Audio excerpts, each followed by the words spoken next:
So new ideas and new vocabulary in education. We see only what we know. What this means is that our brains are wired to make connections with the ideas and the concepts that we already understand and break it down into those pieces. If you understand 100 things in psychology, you're going to see those ideas pop up in students or in parents or your coworkers and your friends. For me, I love science and I see it all around me in the world. At the same time, our vocabulary decides our worldview. If we don't have a word for something, it's far less likely that we're going to recognize it clearly or act accordingly to what we just saw. Our world has changed very quickly and our vocabulary needs new words. So here are just some big ideas to use as we talk about changing education. We need to help our students understand how to use their brains.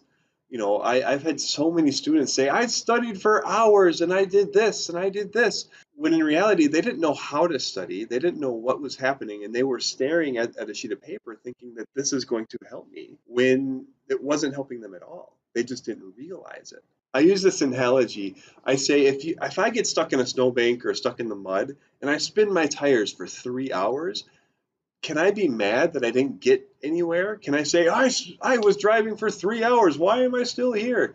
Or do I need to get unstuck? Do I need to find something that's more effective than spinning my tires in the mud? Teaching our students how to use their brains is like getting them unstuck.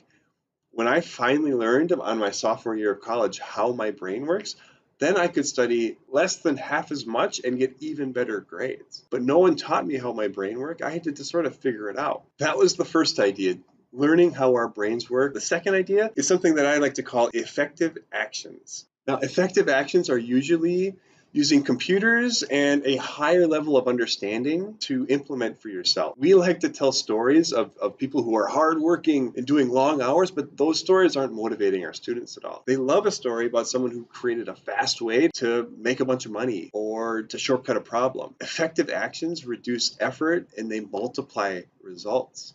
We do a disservice to our kids when we place hard work above effective actions. Now, learning how to take effective action is more important than ever. We have so many tools that can help to look up or sort, summarize, automate so many of our tasks that just a few effective actions can take the place of hours of work every day. The right tool can make a job easy. But this makes sense with what our students are already telling us. They're attracted to famous examples of effective actions. There's a YouTuber, their reaction videos bring in millions of views and thousands of dollars, or a streamer who's rich just playing video games all day. Why wouldn't our young people be attracted to these examples? We tell kids to ignore these folks and prepare to work hard for the rest of their lives. Instead, we should study the combination of hard work and effective actions that these people took to get to where they are. The long story short is that it isn't as easy as it seemed. These people started something, they stuck with it, they got better at it. It was a years long process. But we never show them that years long process, even for the most popular anything. They didn't just start. They have lots of things that they've tried and failed in their past, but we don't show kids what that looked like. There's a lot more to add to this in a future video. For now, I want to start the discussion down in the comments. The long story short is if our students never try to take effective actions on their own, they never learn that it isn't as easy as it seemed. And maybe starting the 800,000th gaming channel on Twitch isn't an easy path to success. But how many paths are there? When I look at a student, I see a million potential opportunities in front of each one. And that's not just careers, it's just exploring and creative outlets and awesome ways of being a human. But if we never help them see all these different paths, most of the paths just sort of disappear. Sometimes the students will stumble into them, but they never realize that there were limitless paths in front of them this whole time. We can teach them to look for all of these limitless paths. There's creativity things that I'm doing in this classroom I will be sharing more of that just show how easy it is to start something. I want education to start talking about endless opportunities and showing that we don't have to just assemble things the way they were assembled in the past. We don't have to stay on the paths